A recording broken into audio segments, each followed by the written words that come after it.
Aerys Targaryen was the last of his name to sit on the Iron Throne. Known far and wide as the Mad King, his was a reign of instability and terror. The Seven Kingdoms are well rid of him and his kind. Oh, he may have appeared to be a capable ruler at first, but that was due in no small part to his counselors, led by the hand of the king, Tywin Lannister. There may have been years of peace and prosperity during Aerys's reign, but it was Tywin who was really running the country as Aerys spiraled further and further into insanity. The dragon spawn were famous for losing their minds. It was the price they paid for centuries of keeping the bloodlines pure. And Aerys more than happily continued the noble sister-fucking tradition of his forefathers. As the years passed, Aerys's behavior became increasingly erratic. He cut himself so often on his Iron Throne, many referred to him as King Scab, though never to his face. It was rumored he had developed an obsession with wildfire, and was known to inflict horrific punishments on those he considered enemies, including burning them alive. As his paranoia and bloodlust grew, he had a bitter falling out with Lord Tywin, who had served the crown faithfully for 20 years.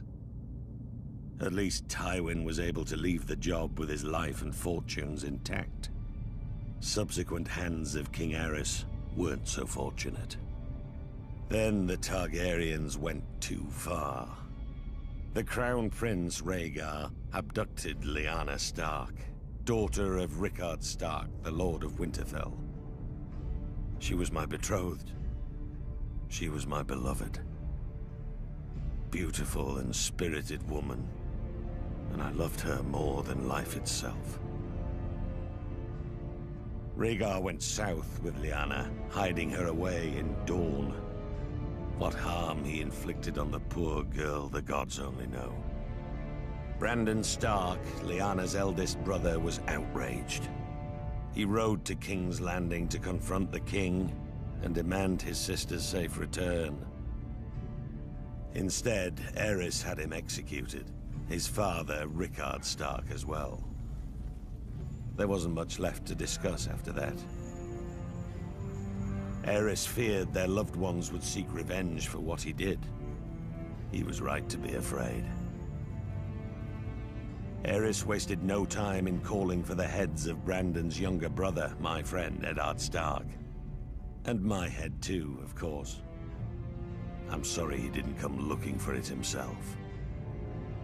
Alongside Jon Arryn of the Vale, the man who fostered Ned and I as children, Baratheons, Starks, and Tullys all called their banners. Once our rebellion began, the Mad King's days were numbered.